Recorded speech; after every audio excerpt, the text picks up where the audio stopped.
Let's return now to politics, and in fact we're going to go to the MCG live. The Deputy Prime Minister and Defence Minister Richard Marles joins us, where you're going to attend the footy, but you're also there for the big freeze at the G in the fight against MND. I'll get to that in a moment, but we've got a lot to talk about on the defence front. I know you met with Pete Hegseth last week, your US counterpart. It really erupted, that debate about defence spending, off the back of that. Were you surprised the Pentagon released the number 3.5% that they want us to spend, 3.5% of GDP? Were you surprised that that was released publicly? Please proceed. Well, we were, we had a really good meeting with Pete Hegseth. Sorry, I think we're competing with the MCG at the moment, so hopefully you can hear me all right. But we had a really good meeting together. As I said at the time, Pete Hegseth did talk about defence spending and increased spending. It's not so much about a particular number. Obviously, we are clearly willing to have the conversation with America. At the same time, we will make this decision about what we spend on defence based on our own national interest and based on what it is that we need to, what capabilities and assets that we need to resource, and we will work it through from there and make sure that we do the appropriate defence spending based on meeting the strategic moment. The other point I would make, and I made to Pete Hegseth, is of course we've already increased our defence spending considerably. We've engaged in the biggest peacetime increase in defence spending in Australia's history, and that is a reflection of the very complex strategic circumstances that we face. Now, you said that last week it's a conversation that we're totally up for, and then later in the week the tone seemed to shift a bit. You said that we will make the decision on our own strategic interests, that we've made clear, we've been very clear about that. Is there a difference between those two messages, or are you still up for a chat, totally up for the chat with the United States? I don't think there's any difference. America is putting this proposition forward. Clearly, we'll talk with them. But it's also completely self-evident that we will make the decision about defence spending based on our own national interest. That is always going to be the case. And it's not about chasing a particular number. It's about chasing capability, making sure that we have what we need to meet the strategic moment, and you resource that. So I don't actually think there is a change in tone. We're seeking to respectfully engage with the United States, but we will always be making decisions about our defence spending based on our own national interests. The British put a number on it, saying they're targeting 3%. Clearly the US puts a number on it. Do you not think it's important to say, OK, there's our figure, we are serious about defence spending, or do you agree with the Prime Minister that no, you dictate what you spend after you decide what you're going to spend it on? Yeah, the Prime Minister is absolutely right. What you do here, and this is what we've done from the get-go, is we have gone through a process of assessing our strategic landscape, working out what is our strategic threat and what kind of a defence force do we need to build to meet that threat. And from the moment that we came to office, we've been methodically working through that process. Now, having worked out what capabilities we need, what kind of defence force we need, you then look to resource it. And that's the process we've gone through. Now, in fact, what that has yielded to date, as I say, is the biggest increase in peacetime defence spending that Australia has ever engaged in. So we are actually going through the process of spending more on defence. But the proper way to think this through is to think about the capabilities that you need and then to resource those capabilities. Yeah, so the Chief of the Defence Force, David Johnston, at a summit when you were overseas last week, I'm sure you've been briefed on it because he was quite frank. He says we are having to reconsider Australia as a homeland from which we will conduct combat operations. That's a very different way, almost since the Second World War, of how we think of national resilience and preparedness. We might need to operate and conduct operations from this country. Were you surprised at how frank he was, the CDF? Well, I think, again, those comments are consistent with what was in the Defence Strategic Review and what is in turn reflected in the National Defence Strategy. The Defence Strategic Review did talk about the need to think about this in a whole-of-government way, thinking about national resilience and national preparedness, and to really consider that in a different way than we have for many, many decades. It also talked about the fact that what we need to be doing is building the capacity to project.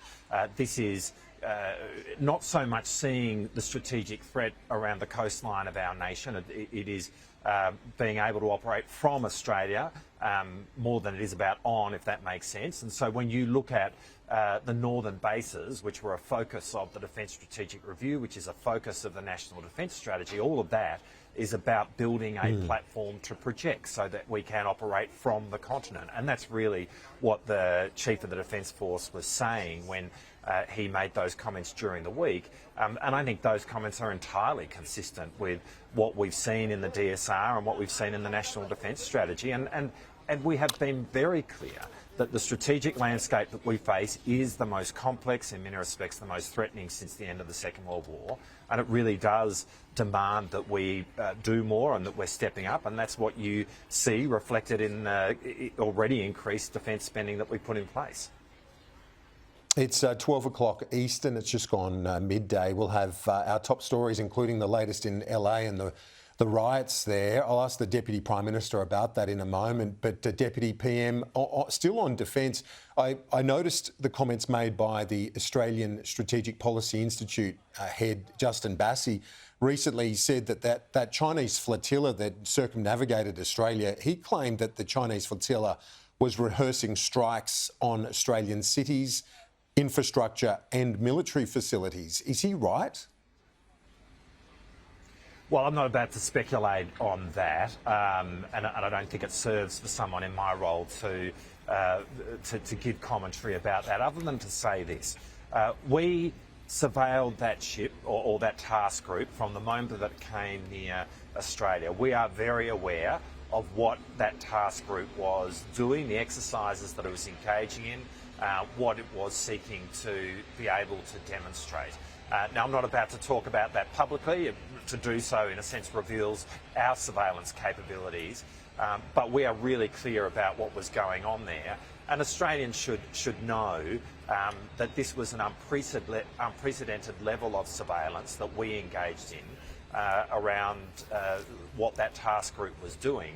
I don't think what that task group was seeking to demonstrate or rehearse was any breaking news for us. I mean, the capabilities that China have, we are well aware of, and this didn't really add to that. But we were very clear about what China was doing or what that task group was doing, and Australians should have a sense of confidence about that. Okay, so people shouldn't be rattled by the sort of suggestion made by Mr. Bassey? Look, I don't think so. And again, I think the point that we need to really remember here, which is a point I made during the time that this was occurring, the Australian Navy operates much more in the vicinity of China than the Chinese Navy operates in the vicinity of Australia. And what's really, and we don't, we do that for good reason, because that's where Australia's trade goes, that's where our shipping lines of communication are, and we want to make sure that we are asserting freedom of navigation in relation to them. It's really important work that we are doing in places like the South China Sea and the East China Sea. It's a significant component of what our Navy does today.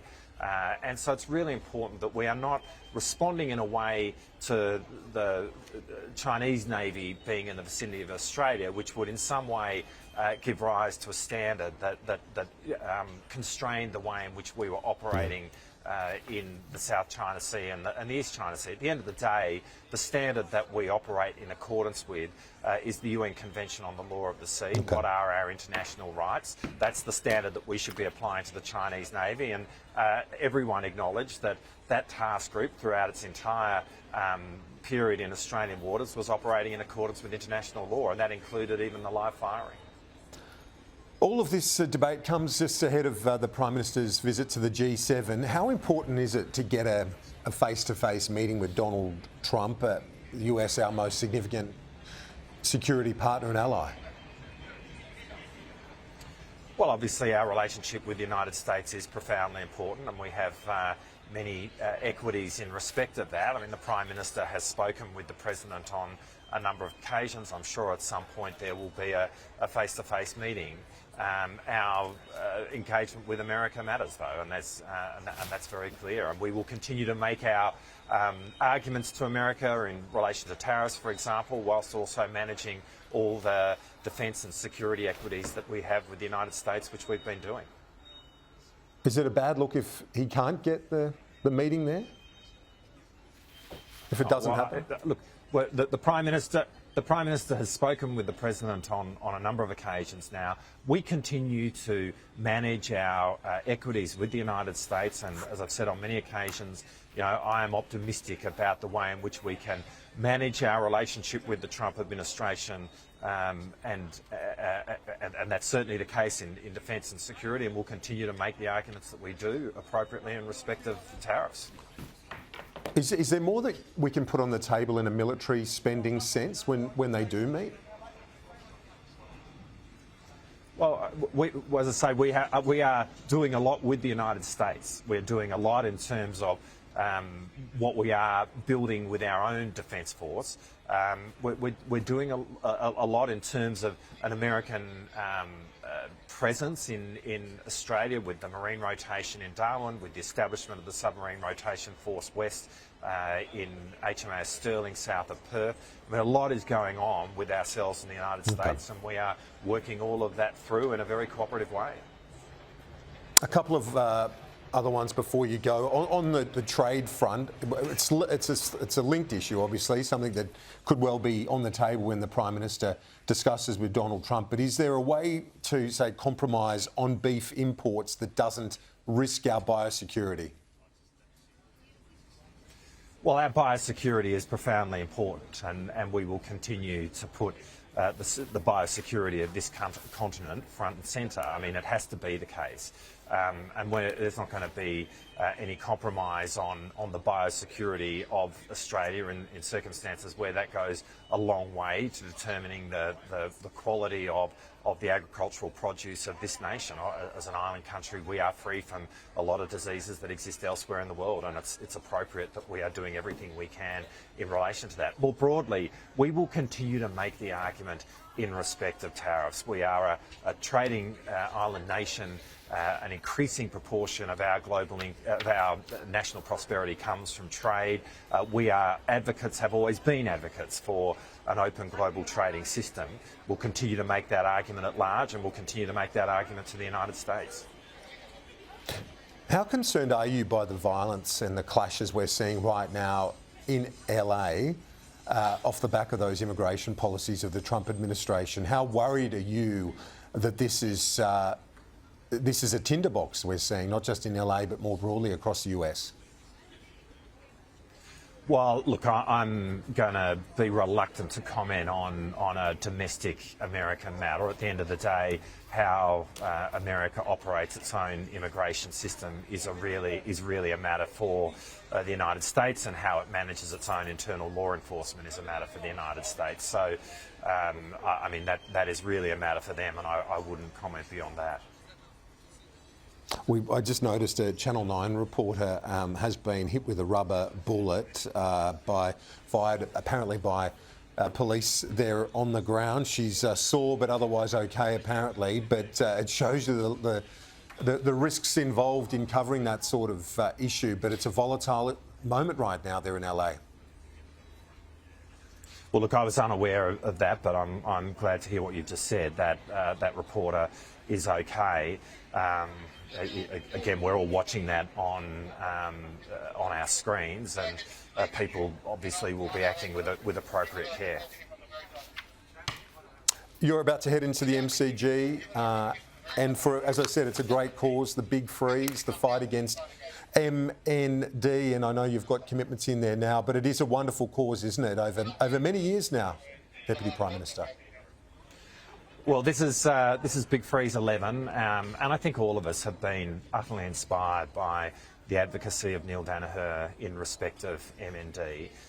He is a great Australian. He's a great person within the football community, but he's obviously transcended that now, and is a great Australian who has done so much to advocate in respect of this terrible condition and to raise money for research so that we can do everything possible to ultimately combat this into the future. And we are very pleased to be a part of this, and there'll be more said about it later in the day. But today is a fantastic event, and it's really become one of the landmarks on the AFL's calendar. But again, I mean, Neil Danaher has just done an incredible job on behalf of